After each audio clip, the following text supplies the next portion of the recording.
Assalamualaikum warahmatullahi wabarakatuh. Assalamualaikum warahmatullahi wabarakatuh.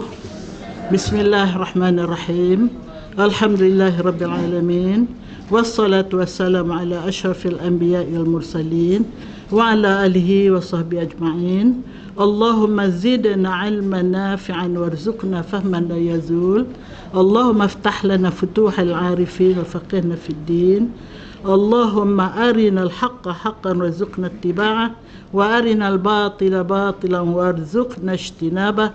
Allahumma inna ala dhikrika wa syukrika wa husna ibadatik wal jihad fi sabilik bi amwalina wa anfusina ya Rabb.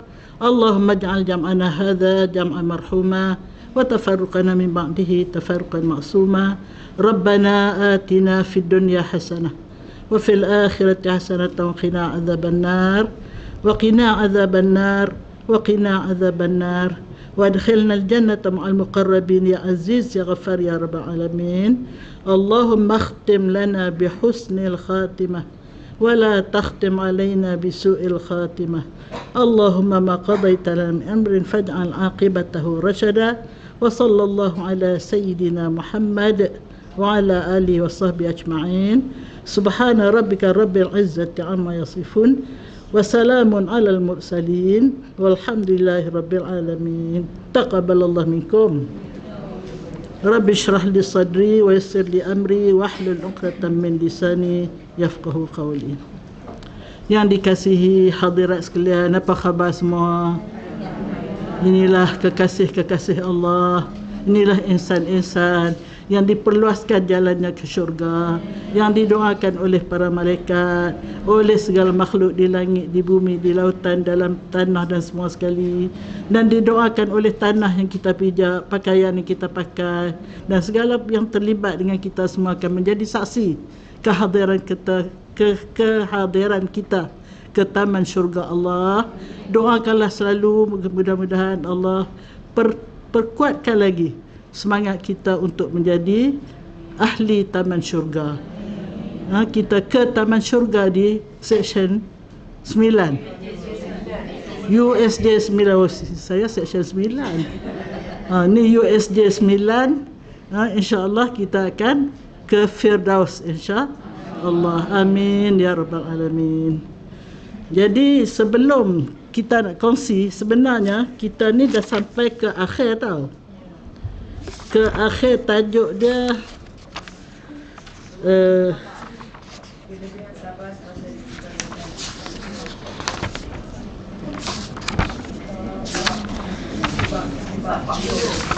berapa? 40 bukan. Kita sudah sampai ke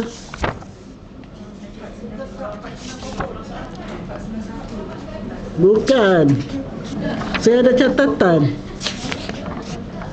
Ada mana?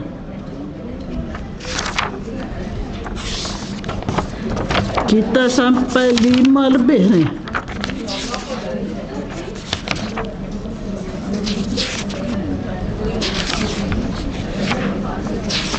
Habis semalam saya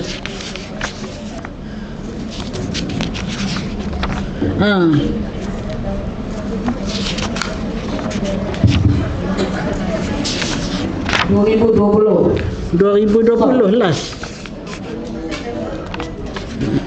2023 tahun. Tak apalah. Ada saya jumpa semalam.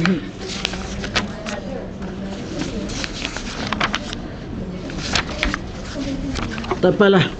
Jadi hari ni saya cadang nak ambil awal sikit. Sebab tajuk ni bagi saya sangat penting untuk kita ingat, memperingati, untuk kita mendamba keistimewaan tajuk ini. Lama yang rekod 492. 492 ya? Betul lah. 492. Betul. Tepat. 492. Berapa hari bulan? Last kali 8 hari bulan 10. 2020. 8 hari bulan 10 Itu kita baca kitab ni pada tahun 2020.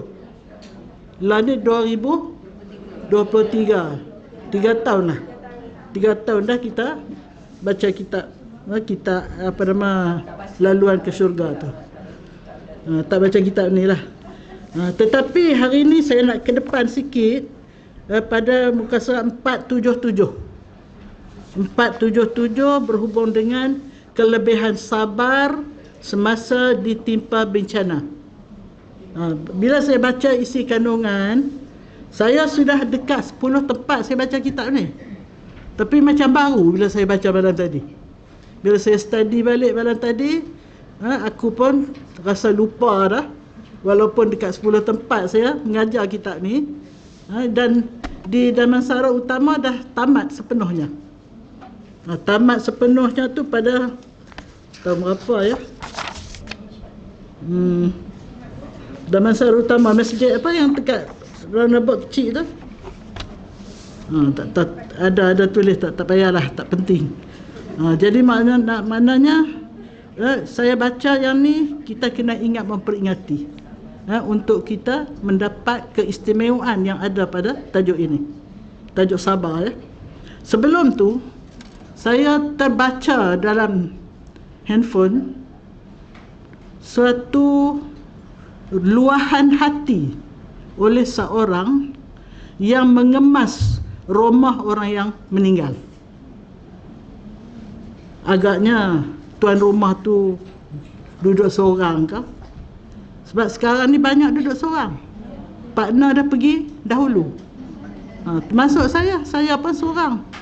Tapi nasib baik ada anak cucu duduk bersama. Anak cucu bersama saya ada 7. Anak cucu dan cicit sebelah ada 6, 8, 10. Termasuk dah anak cucu, cicit, menantu. Jadi 10 campur 7, 17 campur saya, 18 di sekeliling saya. Jadi saya tak sunyi lah. Semua ini bukan saya rancang. Ini takdir yang ditulis oleh Allah, begitu jadinya. Jadi bila saya baca tulisan dia, dia meluahkan apa yang dia dapati setelah dia mengemas rumah orang yang baru meninggal. Dia kata dia terkesan dengan apa yang berlaku. Jadi dia nak kongsi dengan orang yang baca tu, luahan dia ni lah. Jadi saya pun nak kongsi dengan hadirat sekalian. Apa dia luahan dia? Bila saya buka almari baju, saya jumpa baju yang sangat banyak cantik-cantik yang tak dipakai, yang mahal-mahal, penuh almari. Satu, saya pergi ke dapur, penuh dengan pinggan, mangkuk, periuk belanga yang tak dipakai. Dah nampak, tahulah kan tak pakai ni. Bila saya pergi ke store, tak boleh lalu store tu, kena langkah, penuh dengan entah apa-apa. Kenapa itu semua berlaku? Kerana cek kut. Apa dia cek kut? Kedekut.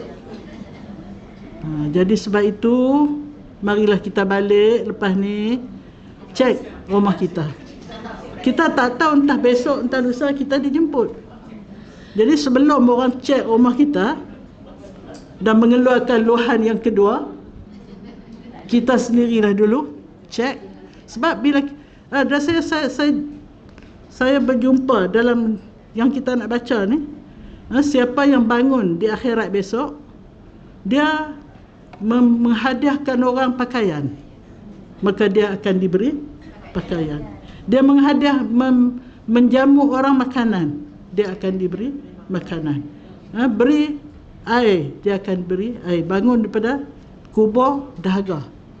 Jadi sebab itu, marilah kita melengkapkan diri kita, menghiasi diri kita dengan amalan-amalan yang boleh membantu kita. Jangan jadi kedekut, ya, insya-Allah. Itu mukadimah hari ini. Jadi kita pergi kepada muka surat 477 bertajuk mengenai kelebihan sabar semasa ditimpa bencana. Dimulakan dengan firman Allah Subhanahu wa taala, Az-Zumar ayat 10. Cikgu ada ini? Where cikgu? Where are you? Cikgu ada kitab tak? Ada. Silakan cikgu. Oh, dia ada kelas. Okey, tak apa. Ada orang lain nak ganti ke? Nak dapat pahala? Ada? Siapa nak ganti? Tak apa, saya mulakan dulu. Saya lagi sambung ya. A'udzubillahi minasyaitanirrajim. Innama yuwaffas sabiruna ajrahum bighairi hisab. Ini Allah Ta'ala bentangkan kepada kita bahawa sesungguhnya disempurnakan kepada orang-orang yang sabar itu ganjaran pahala mereka ataupun dimasukkan mereka ke dalam syurga tanpa hisab. Sesuai benarlah kita ini bawa ni. Nampak terang. Jadi maknanya Allah Ta'ala isytiharkan orang yang sabar antara amalan yang membolehkan dia masuk syurga tanpa hisab ialah bersabar. Bila kita diperlukan bersabar pada 3 keadaan. Yang pertama, ketika kita nak melaksanakan perintah Allah. Nak pakai tudung, dulu free hair. Kalau tak bersabar, panaslah, tak cantiklah. Orang kata mahkota wanita ni rambut. Bila tutup rambut tak lawa. Bagi saya tutup rambut lagi lawa, lagi muda. Tak pernah tua sampai bila-bila. Sebab tak beruban sampai bila-bila. Walaupun umurnya 100 tahun. Pasal ubannya ditutup ya. Tapi nak melaksanakan perintah Allah memerlukan sabar. Nak buat tahajud apatah lagi lah. Nak puasa Isnin Khamis apatah lagi lah. Nak jadi orang yang jaga anggota 7, jangan buat benda yang Allah larang, pun kena sabar. Jadi maknanya pertama, keadaan bila kita berhadapan dengan menjunjung perintah, kena sabar. Yang kedua, menjauhi larangan. Orang ni ajak kita buat benda yang menyeronokkan. Jom kita pergi berhibur di night club. Jom kita pergi ke taman-taman apakah sana sini. Seronok kan? Tapi kita kena sabar. Disuarkan kepada kita wang-wang yang tak tahulah, wang haram apa semua. Jadi kita kena sabar dua. Yang ketiga, ketika dikenakan musibah, musibah, diuji dengan sakit, diuji dengan macam nahas Elmina tu, kalau tak sabar habislah. Orang yang pergilah, orang yang tak pergi pun tak kena gaya, pergi juga. Dia terlampau susah hati sampai membinasakan diri sendiri kan. Jadi sebab itu sabar ini memerlukan kita bersabar dalam 3 keadaan. Ketika menjunjung perintah Allah, ketika menjauhi larangan Allah, ketika menghadapi ujian Allah. Dan ujian ni pun ada 2. Satu ujian manis, satu ujian pahit. Jangan fikir orang kaya, orang berniaga untung, orang yang cantik, orang yang sihat tak ada ujian, semua dia dapat. Itu lebih susah dia nak bersabar dengan ujian manis dibanding dengan ujian pahit. Dia cantik. Dikatakan, saya baru dengar ceramah Dr. Muhammad Rufah, dikatakan wanita yang tercantik di dunia ni ialah wanita dari Chechnya. Katanya ini keturunan original daripada Nabi Nuh. Dikatakan Dr. Rufal kan, dia kata dia punya tukang tukang kebun daripada tukang sapu dapat lebih cantik daripada kita punya ratu cantik.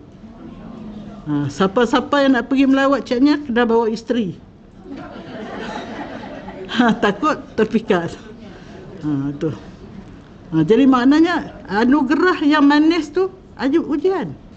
Bila kaya, duit melimpah ruah. Masa itulah macam-macam idea mari. Kan? Jadi itu satu. Yang kedua, ujian pahit. Ujian pahit dikatakan tidak banyak semut mati kerana cuka, tetapi banyak semut mati kerana gula. Yang manis tu banyak orang gagal. Yang pahit bila sakit gigi apa kita sebut? Ya Allah, ya Allah, ya Allah. Ya, bila dapat apa-apa ujian yang tak senang, kita kembali pada Allah. Jadi ujian pahit lebih mudah kita hadapi dibandingkan dengan ujian manis. Tapi hati-hati.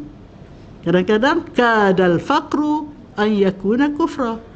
Hampir-hampir orang yang diuji dengan kefakiran akan jadi orang yang mengkufari Allah. Sebab senang dia mencuri, senang dia berputus asa, senang dia merungut marah Allah. Kenapa saya diuji, orang lain tak diuji, kan? Jadi tak semua jugalah yang diuji dengan pahit itu dia berjaya. Tapi yang berjaya ialah orang yang berilmu. Bila berilmu, dia akan, Rasulullah kata, apa nama hadis itu? Ajaban li amril mu'min inna amrahu kullahu lahu khair. In asabathu sarra syakar fahuwa khairul lah. Wa in asabathu darra sabar fahuwa khairul lah. Atau kama qala. Ajaib sungguh orang yang beriman, yang berilmu, yang berpengetahuan ini, kalau dia dapat sesuatu yang manis, dia syukur. Syukur itu baik untuk dia. Kalau dia dapat sesuatu yang negatif, ujian yang pahit, dia sabar. Sabar juga baik untuk dia. Kenapa dia boleh menghadapi itu dengan cara yang begitu istimewa? Kerana ilmu dia yang mantap. Jadi sebab itu talabul ilmi faridatun ala kulli muslimin wa muslimah atau kama qala. Menuntut ilmu fardu, bukan pilihan. Fardu, wajib atas setiap orang yang mengaku dirinya Islam, lelaki ataupun perempuan. Jangan kata kita dalam masyarakat Malaysia ni, kita rasa menuntut ilmu tu pilihan. Tak apalah, saya tak kenal Tuhan pun, saya semayang. Semayang dengan tak kenal Tuhan, tak kenal raya, tak sah. Sebab kita nak semayang tu pun, daripada ambil wuduk tu pun kena ada ilmu, kan? Tata dia niat wuduk basuh kaki. Apa hal? Jadi sebab itu saya bila cucu nak jadi imam, saya tanya macam mana wuduk. Saya cek dia wuduk. Dia nak jadi imam saya, dia berwuduk cantik lah. Saya tunggu dia ambil wuduk tu. Sebab budak dia jam 4, dia sangat-sangat suka nak jadi imam. Abang dia tu kadang-kadang lihat sikit. Jadi saya cek, adik niat macam mana? Niat waktu wuduk macam mana? Niat waktu jadi imam macam mana? Kadang-kadang ibang jadi imam, abang terbatal wuduk tu kan jadi imam.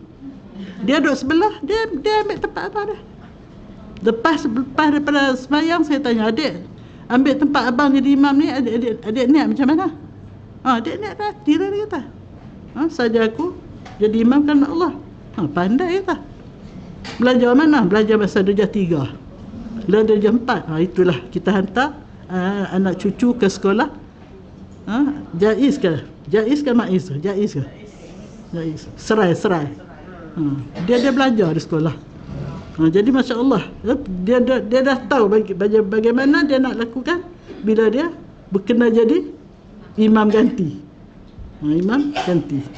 Dan dia tahu bila dia punya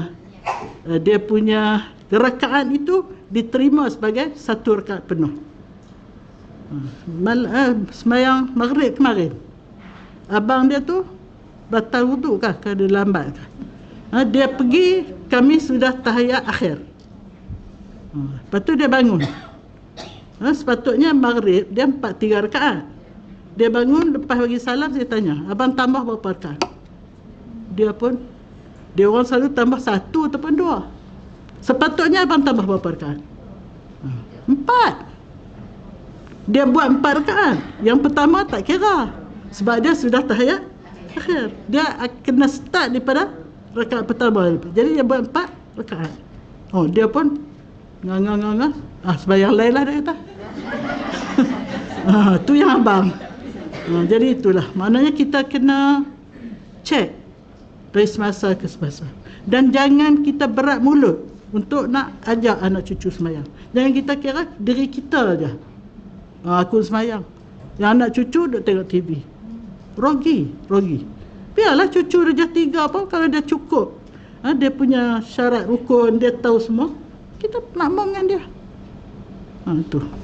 Mukadimah. Jadi dalam ayat ini Allah tegaskan, Allah akan sempurnakan. Yuwaffa ni diberi ganjaran yang sempurna. Itu yuwaffa. Sesungguhnya dimulakan dengan taukid. Sesungguhnya Allah mulakan akan disempurnakan kepada orang-orang yang sabar, akan ganjaran mereka, akan pahala mereka bighairi hisab, tanpa limit. Kita kalau buat ni gini banyak ni. Kalau baca sekali subhanallah sekian. Tapi orang sabar ni tidak ada limit. Itu hebatnya. Minta pada Allah, ya Allah, bantulah hamba untuk menjadi orang sabar sehingga ke akhir hayatku. Yang pertama. Yang kedua, innallaha ma'as sabirin. Ini semua ayat Quran. Sesungguhnya Allah bersama-sama dengan orang sabar. Jadi maknanya apa? Bila kita dapat ujian Allah, sebenarnya ujian Allah ni bukan sekali-sekala datang. Sentiasalah. Ujian senang, ujian susah, ujian sehat, ujian sakit. Jadi maknanya kalau kita sentiasa sabar, siapa bersama kita? Allah bersama kita. Sebab itu Rasulullah SAW katakan pada Sayyidina Abu Bakar dalam Gua Thur, apa kata Rasulullah? La tahzan, la takhaf, wa la tahzan, innallaha ma'ana. Jangan takut Abu Bakar, jangan sedih Abu Bakar, walaupun tidur dalam gua. Kerana siapa bersama kita? Allah bersama kita. Jadi sebab itu yakinlah, kalau kita sabar, bersama kita Allah. Dan Allah sangat pengasih, sangat penyayang pada kita. Dia tidak akan biar kita dalam kerugian. Dan kita kena faham, bila kita tidak dalam kerugian, iaitu apabila kita tidak lupakan Allah. Bila kita dalam keuntungan, apabila hati ini satu detik pun tidak lupa Allah. Itu the best in the world. The best in the world. Bukan in apa ni? Al-Falah. Allah. Kalimah selalu hilang. Malulah 25 tahun ke selalu. Tak bolehlah harap pasal 20 tahun yang lalu 20 tahun yang lalu macam ni. Sekarang ni macam ni. Seterusnya. Ini dia mula dengan dia bawa 2 ayat Quran dan dia bawa hadis yang menerangkan tentang sabar. Hadis yang pertama ialah dari Ibnu Abbas radhiyallahu anhuma, daripada Nabi sallallahu alaihi wasallam, man sabara ala faraidillahi ta'ala falahu 300 darajah. Siapa sabar untuk melaksanakan fardu yang diwajibkan oleh Allah, dia mendapat 300 darjat. 1 darjat antara satu dengan yang kedua sejauh bumi dengan langit. Kalau 300 nak sampai ke langit berapa kilometer? Tak tahu dah. Tak tahu nak cerita berapa kilometer. Kapal terbang tu dia terbang tu dekat dengan langit ke dekat dengan bumi? Dekat dengan bumi. Maknanya bayangkan satu darjat dengan satu darjat yang lain tu antara bumi dengan langit. Kalau 300 kali ganda, bayangkan. Itu kalau kita sabar menjunjung perintah. Sabar segala yang difardu. Orang perempuan ni nombor satu, sabar tutup aurat lah. Tutup aurat ni kena sabar, kalau tidak panas lah, serabut lah, tak lawa lah, macam-macam. Ya? Mana 300 darjah pahalanya, diangkat darjatnya. Wa man sabara ala maharimillah falahu 600 darajah. Siapa yang bersabar tidak buat benda haram. Maharim maknanya benda-benda yang diharamkan oleh Allah, Allah Ta'ala kurniakan padanya 600 darjat. Lagi tinggi.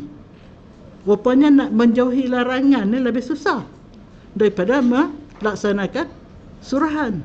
Nak buat suruhan tu pun susah dah. Nak jauhi larangan lagi susah. Lagi pula kalau berhubung dengan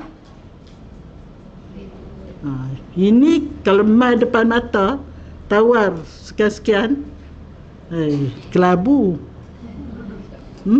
Tak nampak dah haram-haram, haram-haram, halal-haram. Jadi sebab itu bersabar untuk menjauhkan diri pada larangan Allah dikurniakan 600 darjat. Wa man sabara 'ala al-ma'siyah falahu 900 darajah. Siapa yang sabar daripada melakukan maksiat, depan mata ada maksiat. Salah satunya apabila wanita cantik menggoda seorang lelaki. Kalau dia sabar dapat 900 darjat. Dan dia akan dipersilakan ke bawah naungan arash ketika orang lain berpanas di padang mahsyar ini. Ada berapa kumpulan? Ingat tak? Lupa dah. 7 kumpulan dapat naungan arash. Nombor 1, pemimpin yang adil. Nombor 2, peniaga yang jujur. Nombor 3, orang yang sedekah tangan kanan tidak diketahui oleh tangan kiri. Yang keempat, orang yang duduk saja-saja bergenang air mata, ingat dosa-dosa dia yang lalu, membawa dia beristighfar. Zaman dulu free hair, zaman dulu pergaulan bebas, zaman dulu mulut celupa, zaman dulu hati hasad, PhD. Jadi dia ingat dia punya sejarah-sejarah yang tak berapa putih zaman muda dia bergenang air mata sehingga dia insaf. Inilah yang berlaku pada Sayyidina Umar Al-Khattab. Bila dia masuk Islam, dia menangis sampai berlorah di bawah mata dia, mengenangkan sifat dia yang sangat tak cantik semasa jahiliah. Dengan arak, dengan judi, dengan bunuh anak perempuan, dengan menzalimi dan macam-macam. Jadi bila dia nampak ini, bila dia diberi cahaya petunjuk Allah. Sebelum daripada dia dapat cahaya petunjuk Allah, macam orang duduk dalam gelap. Kita bangun tengah malam, tak buka lampu. Boleh tak cari tahu mana duduk pisau, tahu mana duduk pinggan, nak makan sahur. Terus saya nak sahur pagi tadi, bunyi dah ni handset 4.30 nak bangkit. Tertidur balik jaga-jaga 5.30. Tak ada nak makan, minum roti, makan roti dengan minum air je dah. Tu dah. Tu. Dah qada-qadar macam lah. Jadi itu. Jadi maknanya Sayyidina Umar ni dia mengenangkan keburukan, ketelanjuran masa dia dalam kegelapan, dia tak nampak petunjuk cahaya yang Allah Ta'ala beri tu, dia kenangkan sehingga menginsaf, menangis sampai berlorah di bawah mata dia. Itu ya. Itu yang ke berapa? Berapa tadi? 5. 4. Siapa lagi? 7. Orang yang hatinya bertaut dengan masjid. Lepas satu solat, bukanlah maknanya tiap-tiap kali datang masjid. Orang lelaki okeylah, kita tak kan. Tapi hatinya bertaut. Lepas sembahyang subuh, teringat nak sembahyang Zuhur awal waktu. Lepas Zuhur teringat nak sembahyang Asar sesempurna mungkin. Lepas sembahyang Asar nak buat secantik mungkin Maghrib. Begitulah seterusnya. Ini layak dapat naungan arasy. Boleh buat tak? Boleh, insya-Allah. Kalau suruh main surau masjid tiap-tiap kali sembahyang mungkin tak boleh. Tapi untuk jadikan hati ini sentiasa merindui sembahyang yang akan datang, maka itu melayakkan dia dapat naungan arasy. Berapa dah? 6. Yang ketujuh, anda pula bagi. Saya selalu bila 7, 6 ingat, 1 lupa. Pemuda tadilah yang digoda wanita cantik tu. Apa ya satu lagi? Tak apalah. Nanti kalau ingat kita sambung. Itu yang hadis yang pertama menerangkan tentang kelebihan orang yang bersabar terhadap melaksanakan perintah, dikurniakan 300 darjat, sabar menjauhi larangan dikurniakan 600 darjat, sabar menghadapi musibah dikurniakan 900 darjat. Setiap satu darjat sejauh antara bumi dengan langit. Masya Allah, Masya Allah. Seterusnya Abdullah bin Salam radhiyallahu an berkata, pada hari kiamat apabila diseru, bangunlah mereka yang ahli sabar. Apabila diseru, ini saya berhenti tak betul. Apabila diseru, bangunlah mereka ahli sabar. Ini seruan dia. Ahli sabar, maka mereka pun bangun dan dikatakan kepada mereka, pergilah kamu ke syurga. Tetapi malaikat bertanya, ke mana kamu mahu pergi? Mereka menjawab, ke syurga. Malaikat bertanya, sebelum dari penghisaban, nak pergi dah, hisab belum? Jadi malaikat tanya, tak hisab lagi kah? Jadi mana dia? Mereka menjawab, ya, tak hisab lagi. Lalu malaikat bertanya pula, siapakah kamu? Hebat sangat ni, nak masuk syurga hisab pun tak lagi. Who are you? Speaking. Maka mana dia? Ni yang orang kita tolong baca ni. Buat ni pun tak nampak kena. Siapa kamu? Mereka menjawab, kami ahli sabar. Kami orang yang sabar semasa hidup dulu.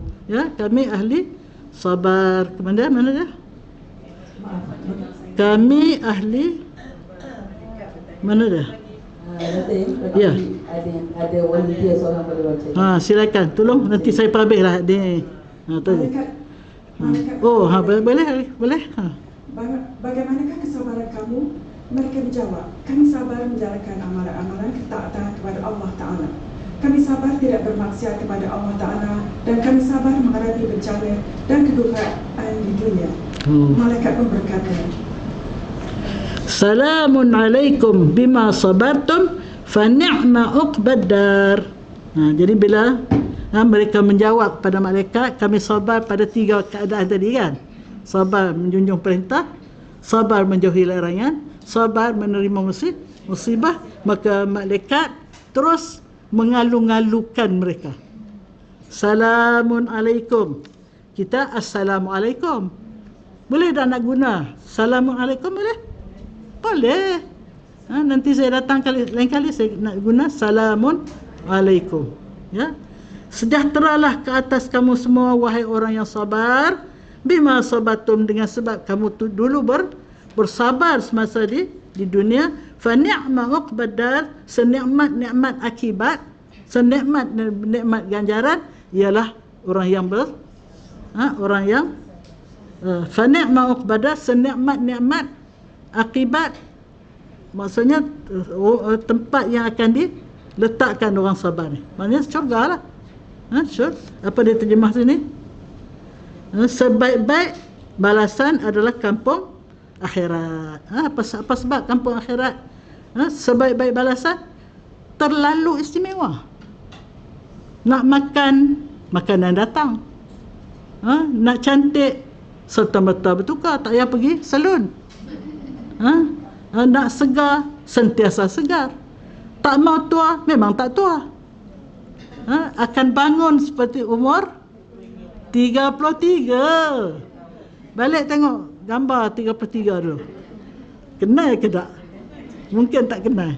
Terlalu comel rotan masa tu. Jadi maknanya sebaik-baik tempat untuk orang yang beriman, orang yang bersabar ialah syurga. Itu. Ini Ar-Ra'd ayat 24. Kemudian sambungan dia lagi dalam hadis as-sabru 'inda sadmatil ula. Tapi sabar yang paling top sekali ketika, orang Kelantan kata, ketika guk kena.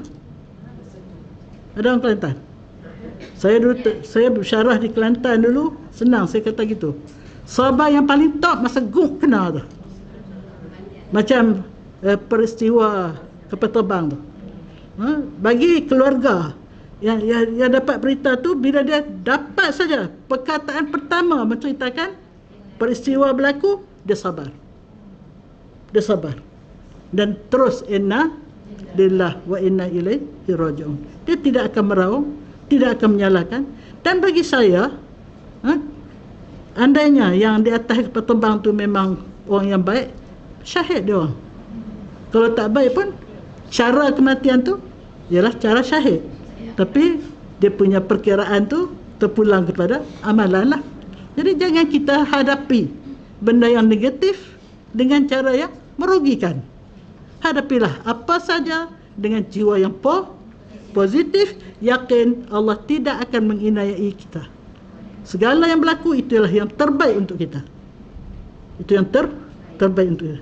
Kadang-kadang kita gagal dalam peperiksaan. Rupanya kerana gagal tu kita dapat satu peluang lain yang lebih hebat. Jadi sebab itu terimalah segala perkara dengan positif. Dan yakin Allah Maha Pengasih, Maha Penyayang. Allah takkan inayai kita. Ya, okey. Teruskan. Kerana padanya banyak kesulitan. Terdapat padanya banyak kesulitan dan kesusahan yang terpaksa ia menanggung. Sementara bencana-bencana berikutannya tidak sesukar yang pertama itu. Maknanya kenapa? Bila kena tu kita sabar, kerana nak sabar masa kena tu pasal payah. Kalau seminggu lepas tu sabar dah. Lepas seminggu sabar dah. Senang kan? Tapi masa guk kena tu kita sabar, itulah yang paling best. Ini bahasa Kelantan ya. Orang USJ tak tahu ni. Hari ni tahu. Jadi sebab itu kita cubalah. Kita cubalah untuk menjadi orang yang sabar di minit yang pertama bila kita menghadapi ujian. Okey, teruskan. Nabi SAW bersabda, "Lau kana sabru rajulan, lakana rajulan kariman." Andainya sabar tu dalam bentuk seorang lelaki, maka lelaki itu merupakan lelaki yang paling best. Handsome, apa lagi? Kaya, pangkat tinggi. Apa yang best pada lelaki ni apa lagi? Tanya orang lelaki lah. Sado? Oh, sado. Sador kah sado? Itulah. Jadi kalau kita boleh nampaklah sabar tu dalam bentuk seorang manusia, maka manusia itu manusia yang paling best sekali. Kalau seorang wanita yang paling kalau lelaki handsome, kalau wanita comel, lotan. Cantik, comel, lotan, tak tahulah apa tu. Itulah. Jadi kita boleh gambarkanlah, kita bayangkan bagaimana hebatnya sifat sabar yang Allah anugerahkan pada insan-insan terpilih. Tak semua orang boleh sabar. Banyaknya tak sabar. Tapi bila sabar, inilah insan yang dipilih oleh Allah. Hasan al-Basri, di sini disebut al-Bishri. Selalu kita sebut Hasan al-Basri. Orang yang sama ya. berkata as-sabru kanzun min kunuzil jannah la yu'tihi Allahu illa li'abdin karimin indah. Faham tak? Artinya, sabar itu satu daripada perbendaharaan syurga yang tidak diberikan Allah melainkan kepada hamba-hamba yang mulia di sisinya. Kan? Maknanya Allah tak bagi pada semua orang. Andainya kita suluh dirilah. Kalau kita termasuk orang yang sabar, ini kita dipilih oleh Allah. Hadir ke majlis ilmu ni pun pertanda dipilih oleh Allah. Suka kepada kebaikan, suka pada Islam, suka kepada orang yang baik-baik ini pun pertanda dipilih oleh Allah. Jadi apabila kita boleh bersabar, maka itu tanda Allah kasih kepada seseorang itu. Kunuz al-jannah. Kanzun maknanya perbendaharaan. Kalau kita Menteri Keuangan tu dia katakan perbendaharaan negara kan. Jadi perbendaharaan syurga antaranya ialah sabar. Okey, teruskan. Ini dia tajuk kecil. Bila Allah mengasihi hambanya, diujinya dengan bala. Iza ahabballahu 'abdan ibtalahu bi bala'in la dawa'a lahu fa in sabara ishtabahu wa in radiya istafahu. Apabila Allah Ta'ala, artinya apabila Allah Ta'ala menyayangi seorang hamba, dia mengujinya dengan bencana yang tiada penawar untuknya, berarti dia tidak mahu mensucikan daripada dosanya. Jika hamba itu bersabar, nescaya dia memilihnya, dan jika hamba itu reda menerimanya, dia memilihnya juga dan menyayanginya sebagai kasihnya yang besar. Jadi maknanya bila Allah nak seorang tu dia kasih, termasuk orang yang dia kasih, dia bala dengan bala yang tak ada ubat. Dapat penyakit sampai penyakit yang tak ada ubat. Ada tu. Segala-gala terkumpul. Bukan 4, 10 dalam diri dia. Dialah darah tinggi, dialah kolesterol, dialah sakit lutut, dialah sakit urat, dialah mata kelabu, dialah macam-macam. Jadi banyak macam-macam Allah Ta'ala uji dia, dan ada di antaranya ujian yang tak ada ubat. Imam Bukhari, pernah dengar Imam Bukhari? Pernah jumpa? Imam Bukhari masa dia umur 4 tahun, Allah uji dia dengan mata tak nampak. Imam Bukhari tu yang dah first periwayat hadis tu, umur 4 tahun mata tak nampak. Dia ni anak yatim. Jadi dia pergi ke kelas pengajian. Lepas tu bila Tok Guru tanya sesuatu, dia orang yang paling boleh jawab dengan tepat. Mata tak nampak. Akhirnya Tok Guru tu suruh dia terus belajar hadis. Balik bagi tahu kat mak dia. Mak dia kata, macam mana kamu nak belajar, kamu mata pun tak nampak, macam mana apa semua. Tak payahlah, hafal Quran je lah, mak dia kata. Tak boleh dia kata, pasal Tok Guru dia suruh dia belajar mendalami hadis. Sebab apabila Tok Guru baca hadis, dia dengar sekali dah, dia boleh baca balik dengan tepat daripada rawinya apa semua sampai akhir. Dalam keadaan umur 4 tahun, mata tak nampak. Sebab tu Tok Guru dia syorkan dia supaya mendalami hadis. Jadi mak dia kata tak payah, baca Quran je. Akhirnya satu hari tu mak dia masuk ke mihrab. Mihrab ni tempat semayang. Kalau kita tu imam kan, mihrab. Mak dia berdoa sungguh-sungguh, ya Allah, ya Tuhanku, celikkanlah mata anakku. Sebab pada masa tu doktor yang ada masa tu mengatakan tidak dapat diubati. Dia punya rosak mata dia tu sampai kekal. Jadi dengan berkat doa mak dia, serta merta dia menjerit, Mama, saya boleh nampak. Mama, saya boleh nampak. Allah Ta'ala punya kuasa. Innama amruhu iza arada sya'an an yaqula lahu kun fayakun. Itu kuasa Allah. Jadi lepas tu Allah Ta'ala bagi mata dia terang seterang-terangnya, sehingga dia dapat mengembara ke merata tempat untuk menjejak, mencari hadis sampai ratusan ribu hadis dia dapat, dan setiap hadis yang dia nak tulis, dia akan sembahyang sunat hajat supaya Allah bagi panduan. Bayangkan bagaimana. Itu. Jadi maknanya kita kena ambil faham bahawa kerja Allah boleh buat walaupun pada zahirnya mustahil.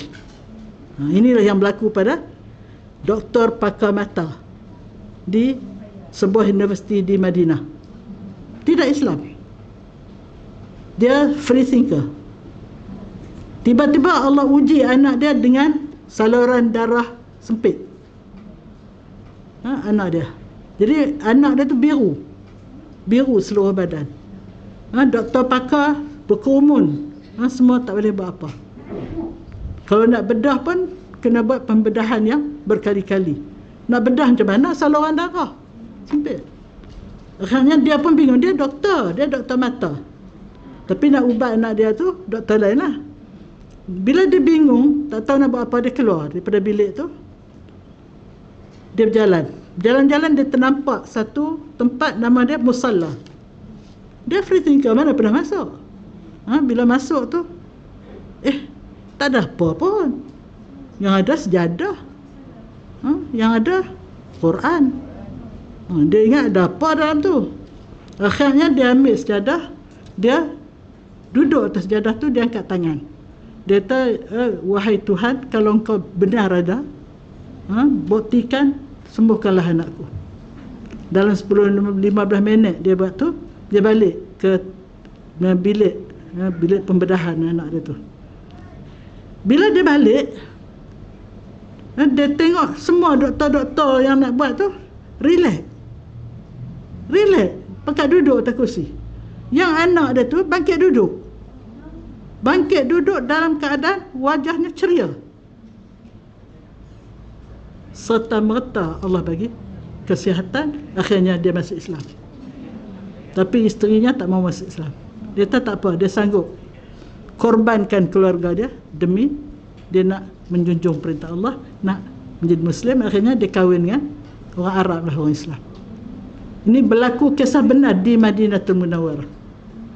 Itulah. Sebab itu ingat, Allah kun fayakun.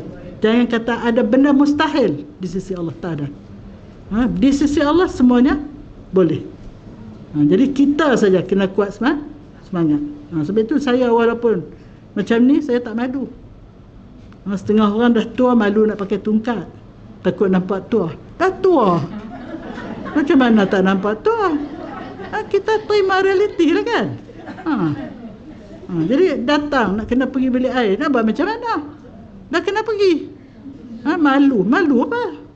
Jadi itu kita kena hidup di atas realiti. Jangan berpura-pura muda. Nak bagi muda, cari macam-macam ubat. Nak bagi muda, nak bagi cekang, tak mau kedot. Okey. Kenapa dia banyak sangat berletek hari ni? Banyak berletak pasal ni lah, apa nama, pasal luar punya pasal ni. Duk cerita sejarah tua lah. Bila tua berletak lah. Okeylah.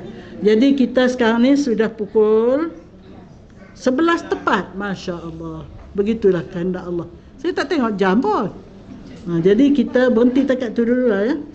Jadi kita sampai kepada bagaimana kita nak penuhi sekejap. Bagaimana kita nak penuhi bekalan kantung amalan kita, antaranya ialah sabar, kerana dia ada perbendaharaan syurga insya-Allah. Apa dia? Saya nak tanya, saya dah faham bila sabar tadi. Cuma saya tahu apakah maksud sabar tu dari segi perbuatan dengan pemikiran kita. Macam mana sabar? Segala-gala. Dari segi pemikiran, kita terima ini sebagai ujian Allah untuk mengangkatkan martabat kita. Itu dari segi ni. Dan kita kena yakin apa yang Allah uji kita tu adalah baik untuk kita.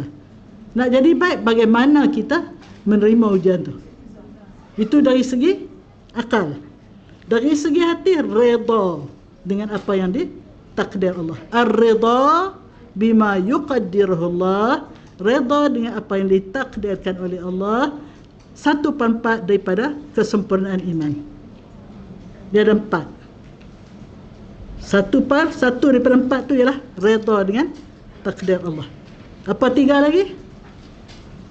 Al-amal bitanzil wal isti'dad li yaumir rahil wal ridha bil qalil wa yang ni tak ingat ni satu ni. Wal ridha bil qalil,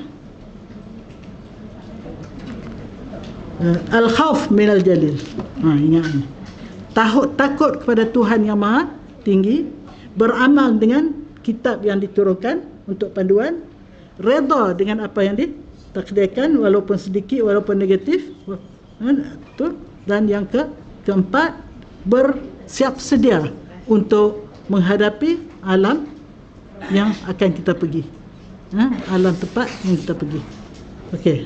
Jadi maknanya kita dari segi akal, dari segi hati, dari segi anggota badan, janganlah buat benda-benda yang kalau tak sabar, dia buat macam-macam lah. Dia rosakkan benda ke, dia tumbuk tubuh badan dia lah.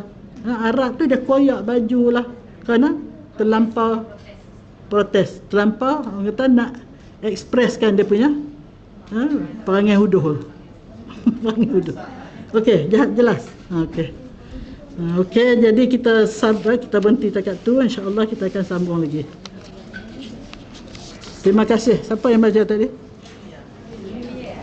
Terima kasih banyak-banyak. Kita akhiri dengan tasbih kafarah, surah wal asri dan doa pendek. Subhanakallahumma wa bihamdika asyhadu an la ilaha illa anta astaghfiruka wa atubu ilaik. Bismillahirrahmanirrahim. Wal asr innal insana lafi khusr illa alladhina amanu wa amilus salihat wa tawasaw bil haqq wa tawasaw bis sabr. Sadaqallahul azim. Bismillah, alhamdulillah, wassalatu wassalamu ala rasulillah. Ya Allah, ya Tuhan kami, pada hari ini kami telah membincangkan satu daripada perintah Engkau, satu daripada amalan yang Engkau sangat sukai, iaitu sabar. Maka bantulah kami ya Allah untuk bersabar dalam 3 perkara yang disebutkan tadi. Sabar untuk melaksanakan perintah Engkau, untuk menjunjung arahan Engkau, untuk membuat segala yang Kau fardukan, dan yang kedua sabar daripada melakukan yang Engkau larang, walaupun sekecil-kecil benda. Bantulah kami untuk menjauhi perkara yang Kau larang. Di akhir zaman ini ya Allah, terlalu banyaklah makhluk-makhluk Engkau yang hidup dalam keadaan gelap, hidup dalam keadaan buta mata hati, sehingga ramailah makhluk Engkau yang terlibat dengan melakukan perkara yang Engkau larang.